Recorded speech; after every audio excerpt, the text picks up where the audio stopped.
Hey there, everybody. I'm joined by Matthew, and we're going to talk about the Throne Room's mains deck build for Star Wars CCG, which is a really powerful combination that does not use an objective that was really made possible by a couple Endor cards. So, Matthew, do you want to talk about why this is actually a really good deck and, an easy build and also pretty fun? Sure, absolutely. So this is for the premiered Endor format, specifically going on now. But the deck is pretty customizable, which I think is one of the selling points of it. Um, so if you want to extend it up to Death Star 2, it's pretty easy, and I have some suggestions at the end there. But it's a really fun deck to play. You do battling, you do force training. It's very interactive, and you get to play with the main characters, right? So we have Han, Leia, Obi-Wan, and not any of those random aliens that get cards, right? So the main characters of the game. It's also not too cheesy, right? I don't think anybody's going to be terribly upset if you bring this. I mean, they may be a little bored of it just because they see it a lot, but it's not like a numbers deck where, you're going to induce rage in your opponent. You get in there with some main characters, you fight and battle and force train. Yeah, I mean, that's all fun stuff, like fighting, battling, the interactiveness, forcing your opponent to battle. So I think you're right that it's not sort of like an inserts deck or something sort of cheesy that is like, oh, you're going to have droids in space with inserts. How annoying. Right. And you don't put all your eggs in one basket, right? Because if you're playing a numbers deck and there's the anti-numbers cards, you're kind of out of luck. But this kind of has play against every kind of deck in the format. So the plan here is you start Yavin 4 Throne Room, which is a 1-0 site. But importantly, if this is your starting location, the light side goes first in the game. So normally dark side would go first, but you get the advantage, you get the extra force, you get to start things off. And then, as Matt said, instead of an objective, you play Careful Planning, which if you haven't deployed an objective, deploy from your reserve deck 1 battleground, or what we're doing is 2 diamond sites related to your starting location. And then actually it goes back in your deck and has a pretty good used effect. So what we're going to do is grab Farm, which is a 2-1 site, which doesn't really have any other relevant text other than you can look through your reserve deck. So if you need to check to see if there are any specific cards, you can do that. And importantly, Swamp, which allows you to pull some creatures, and the dark side text is pretty punishing. To initiate battle here, they have to play +3 force and they can't react. So that's important with ATSTs. So you're giving yourself 4 force, right? I mean, you have the 4 from your sites and then the 1 you generate yourself. You're giving away 2, but you're going to fix that pretty quickly because you're going to grab these nudges, which are cheap to deploy creatures that creature rules are very confusing, but very few and actually see play. What this does is it steals a dark side icon and gets rid of it. So you'll first pull it out to your swamp and then you pull it out to your farm. So the end result is you're giving yourself 5 force, the 4 from your sites and 1 from you, and you're not giving away any. And you've also taken away all the dark side force icons from Yavin 4, so they can't even deploy there to fight your nudges. They would need something like a spy. So that's the general plan. You give yourself a bunch of force and you deny your opponent force, which is kind of the theme of the deck. You'll see a bunch of other 2-0 sites that are just pretty hard to get to. Space locations, Dagobah, an interior Endor site.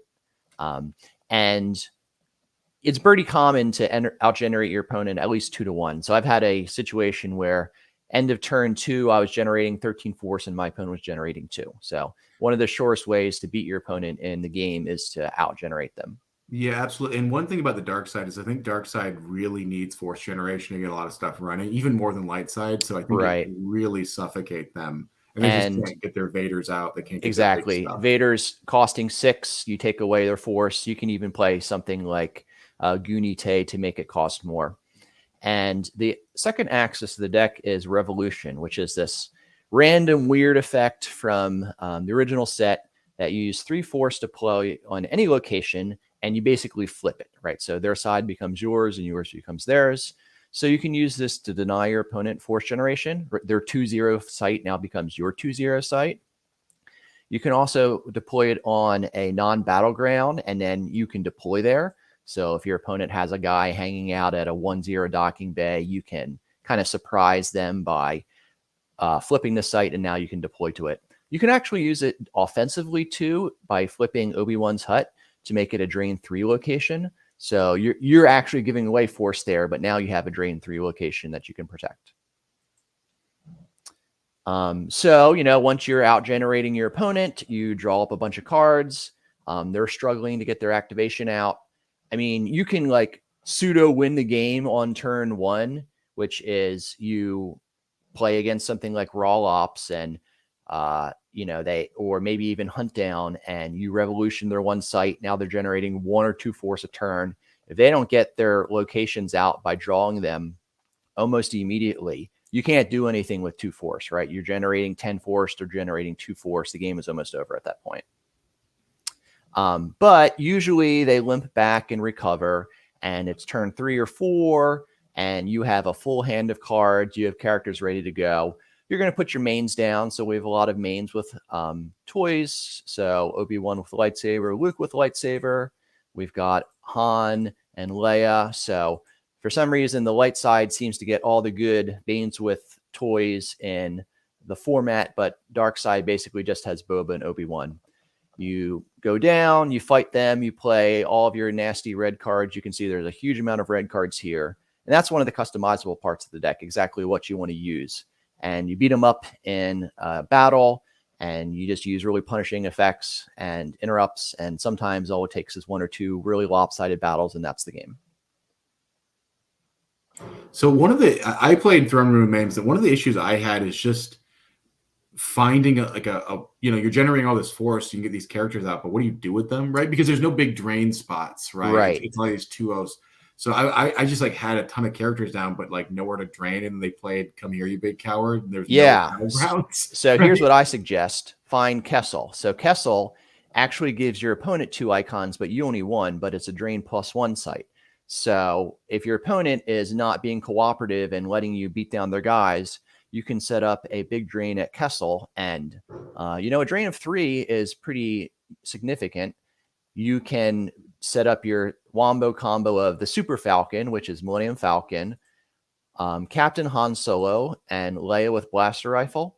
So this is 3 battle destinies, immune to attrition less than 5, and you get to make your opponent redraw any destiny once per battle, which is basically impossible to beat in this format. You don't have Zuckuss and Miss Hunter. The dark side space is just really bad. You can use tunnel vision to find any of your missing pieces for that. So you're generating a huge amount of force. You can look through your force pile, again, trying to set up Kessel, Millennium Falcon, Han, and then maybe Leia as well. The second thing is, if you want to satisfy Come Here, You Big Coward, you actually can move your nudges off of your sites, your farm, and your swamp. Just shoo the nudges away, and now they become drainable locations as well. So do you want to talk about, so this is a lot of fun. I mean, you want to kind of go through some of the red cards you got here. I mean, I see Lost in the Wilderness, which is just a nice, right. That's just a fun card. So I think maybe the most important one is Bacta Tank, which is really expensive, but basically lets you reuse your characters. You'll notice basically none of your mains have immunity to attrition. So they're going to come down and kill a couple of people and then die. So this lets you rebuy them. You can also grab it with the signal. And then, light side just has so many punishing cards. So I like Order to Engage, which forces your opponent to fight every turn, even if they are not able to. So Rebel Barrier and Clash of Sabers, they have presence, but they can't fight, and now they're losing 3. So all you need to do is chase after some characters, and then if they choose to run away or aren't able to fight, they lose 3. Scramble turns off the ability of pilots at sites. So you use this offensively. You come down and, they think that they're going to draw a battle destiny, but they can't. You've got your standard senses and altars, which allow you to interact with your opponent's cards. Uncontrollable Fury is for hunt down. If you want to ignore Vader, you've got plenty of characters that have ability greater than 3 and they're losing 2 a turn.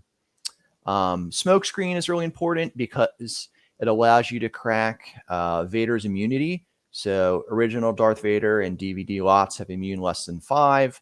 So Luke and Obi-Wan, you come down, you try to hit them with your lightsaber, and if you can't, then you can at least crack their immunity with Smokescreen. But this is the customizable part, right? So you choose what you think is best. A little bit of tech that I'm playing that I haven't seen a lot of people play is Glancing Blow.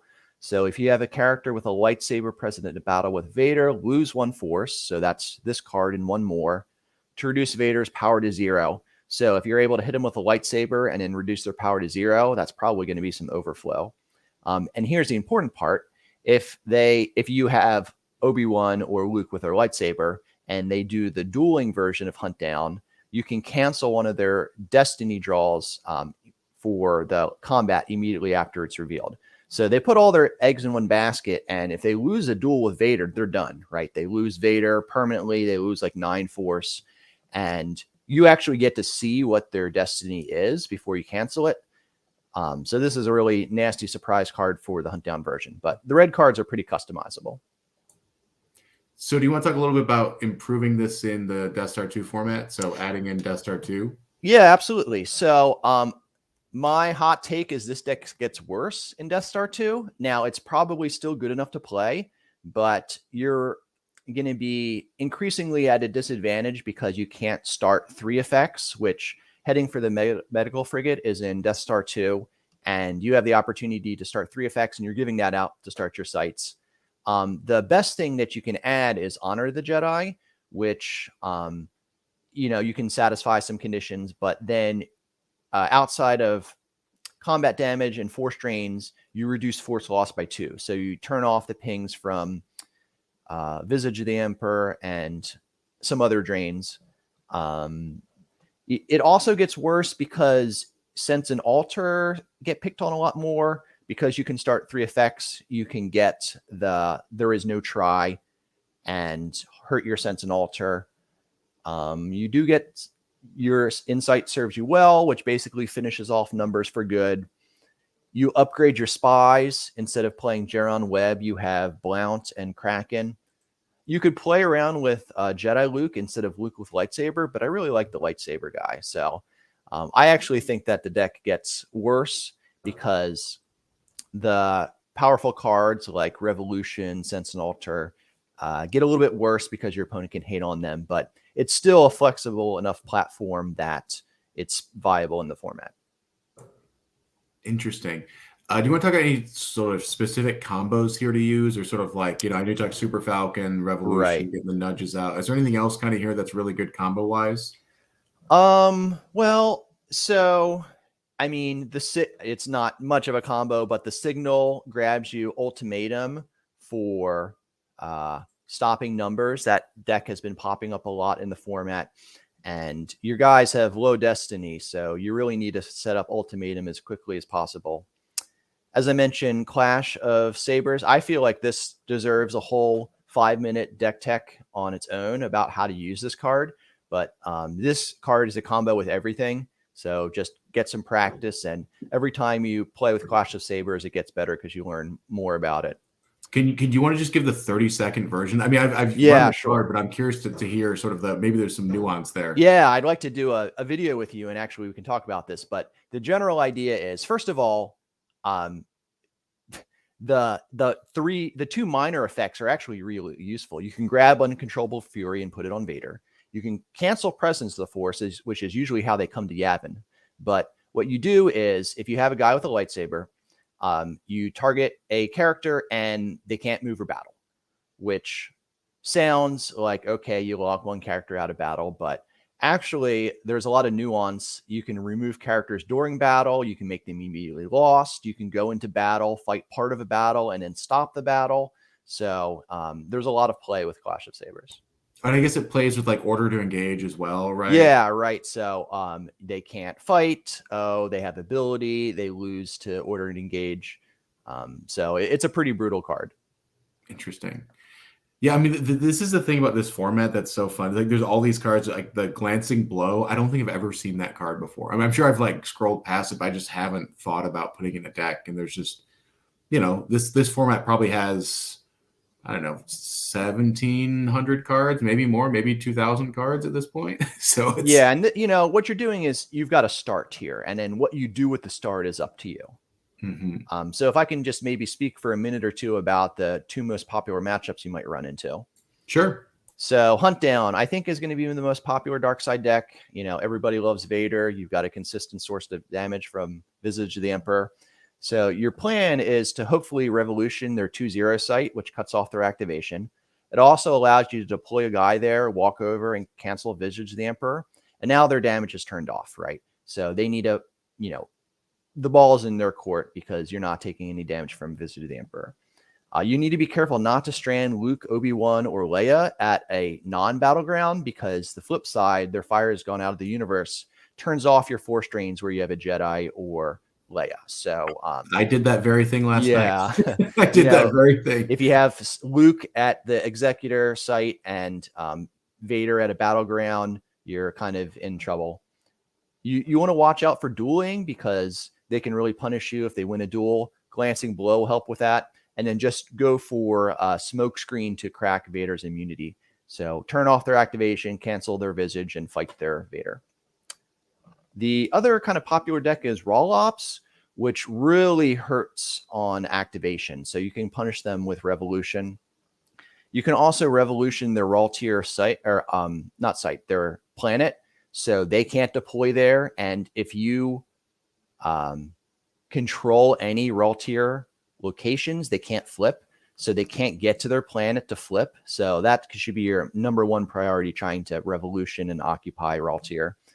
And then the other thing to keep in mind is they usually rely on ATSTs for reacts to move around or deploy. And Sense doesn't only cancel interrupts, right? It cancels reacts as well. So if they think that, you know, oh, they're going to leave a 2 ability guy at a site and then deploy or move over as a react to get up to Battle Destiny, you deploy a guy with a lightsaber, fight them, cancel their react. I mean, they might have just lost their character innate force at that point. Yep. That's a good reminder. I forgot Sense did that. One final thing I want to say is, you know, the more you play, the more tricks you find.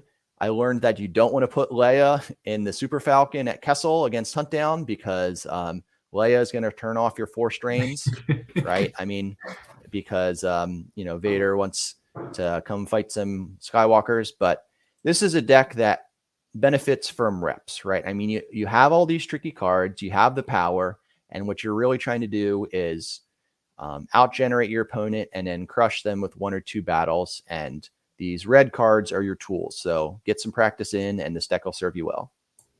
Very cool. Well, thank you so much for walking us through this, and we'll kind of brainstorm some future decks. Guys, if you have comments, thoughts on this, please leave them in the comments, and we'll try to, you know, get to them. And like, subscribe, all that good stuff. And we'll Thanks be so back much. next week with some more stuff.